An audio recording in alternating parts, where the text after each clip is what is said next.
Hi, and welcome to Storytime with Mrs. Kelly. Today we have a book called Meet Viola Desmond. Actually, this is a Canadian lady who is on our $10 bill. Let's find out her story.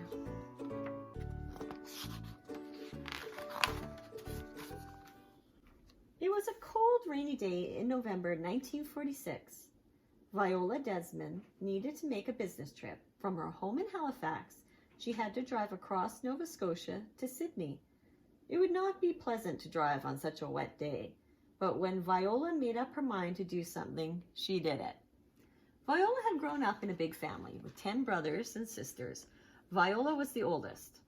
Her big sister Helen liked to bake. Viola would make the icing. Little sister Wanda helped too. Viola's father had worked several jobs to support his family, including cutting hair. Maybe that's why Viola had decided to open a hair salon when she grew up. And this says, I don't want to drive in this awful weather, but I can't disappoint my customers. Wanda, no icing until I finish the cake. Come on, Viola, just a taste.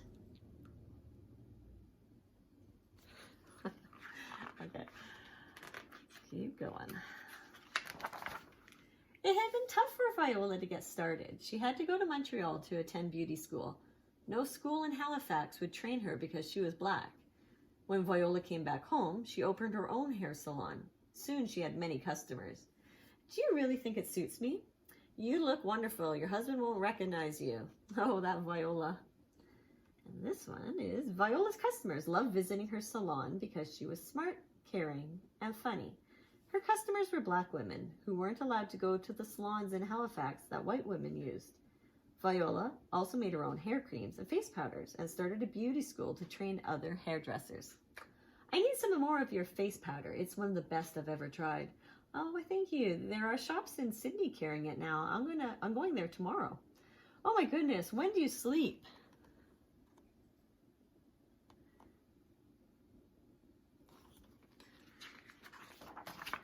On the way to Sydney, Viola's car began making terrible noises. The town of New Glasgow was just ahead. Viola pulled off the road to find some help. Oh no, what's wrong with my car? My car, can you fix it? Sure, but you'll have to wait until I can get a new part. When will that be? Not until tomorrow, sorry.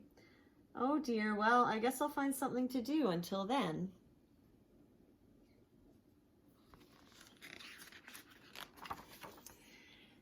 Viola saw a movie theater nearby. She decided to watch a movie in New Glasgow while she waited for her car.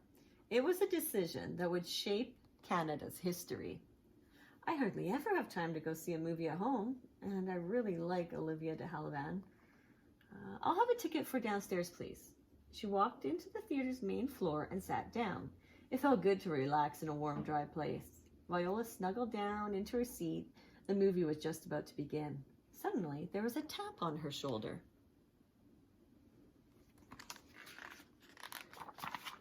Viola had been given a ticket for the balcony. The usher told her to move. Viola didn't want to sit in the balcony. She went back to the ticket seller and asked again for a ticket on the main floor, even though it cost more. Miss, your ticket is for the balcony. You can't sit here. Oh, but I can't see the screen very well from up there. I'm sorry, but I'm not allowed to sell downstairs tickets to you people. Well, that's where I want to sit. Please, here's the extra money. The ticket seller refused. She said nothing about the color of Viola's skin, but Viola knew that's what she meant. That made Viola angry. When she went to the movies in Halifax, black people sat wherever they liked, just like white people. Viola marched back to the main floor and sat down.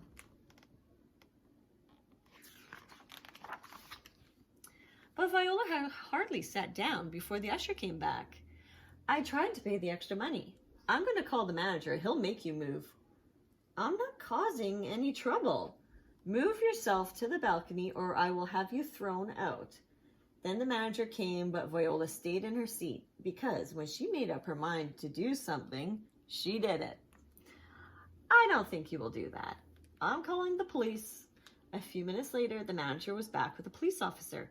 Look, lady, you're making a scene. Time to go. What? Oh dear. Oh dear.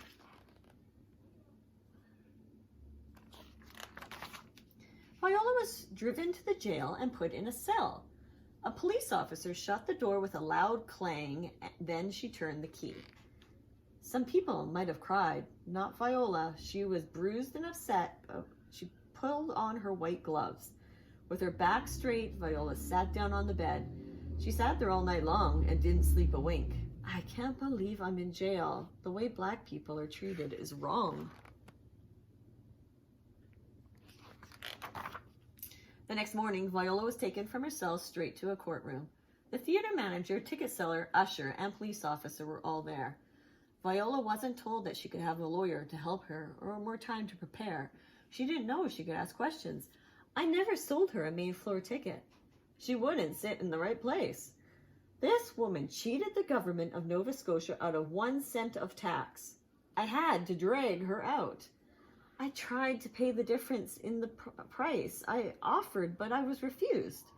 The judge found Viola guilty. She hadn't paid that 1 cent of tax. She was ordered to pay a fine of $26. That would be about $350 today. No one said anything about the color of Viola's skin, but everybody knew that's what this case was really about. As Viola walked out of the courtroom, she was angry.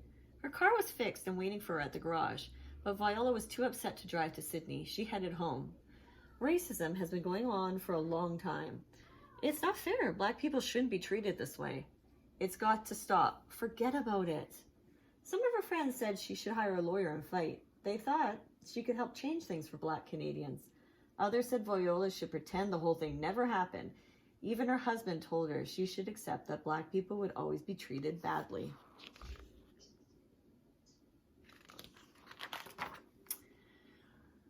One of Viola's customers, Carrie Best, ran a newspaper called The Clarion. It was Nova Scotia's first newspaper that was owned by Black people. The Clarion ran articles about what happened to Viola.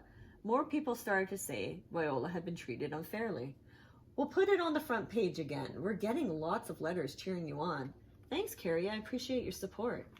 Viola decided to take her case to the top court in Nova Scotia. The Nova Scotia Association for the Advancement of Colored People, the NSAACP, agreed to help her. They collected money to pay for a lawyer. Many people, black and white, gave money to help. We're with you, Viola. We have to keep fighting for our rights. This time you're going to have a lawyer.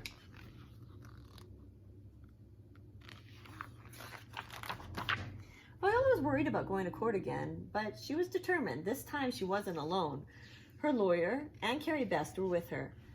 But the judges at the top court would not hear Viola's case. They said she'd waited too long to bring it to court. I'm so nervous. I'm sure you're going to win this time. You did nothing wrong. I'll do my best for you. Again, no one talked about the color of Viola's skin, but everybody knew that's what this case was still about. One of the judges even hinted that the case wasn't really about that 1 cent of tax. He suggested it was about keeping black people apart from white people. Carrie, I just cannot believe we lost. Me too. It took a lot of courage to stand up for our rights.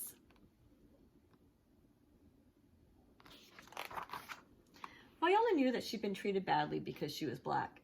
She hadn't won her court case, but the NSAACP kept working for justice. So did others like Carrie Best in the Clarion.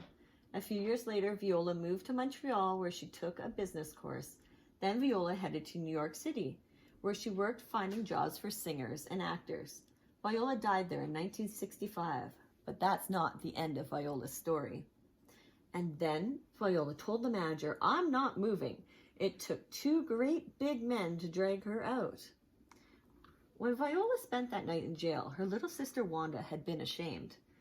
But when Wanda was much older, she felt proud of Viola. Wanda was glad her sister had stood up for Black Canadians. Wanda began telling people of Viola's story. She talked to children in schools. She spoke at universities. She gave interviews to reporters. When people heard what happened to Viola, they said it was unfair. That's not fair. And then what happened?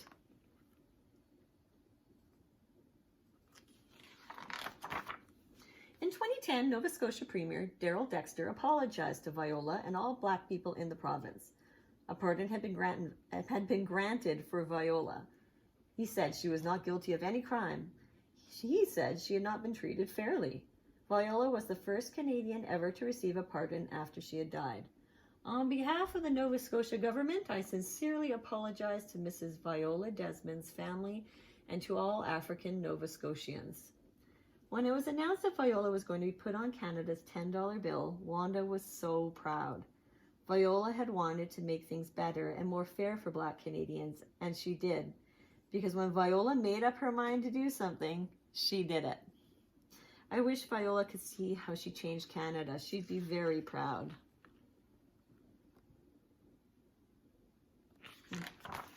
And that's it. Here she is when she was younger. And this is her sister at the pardoning. And there she is on our stamp. All right, guys. Thank you so much for joining me today. I will see you next week.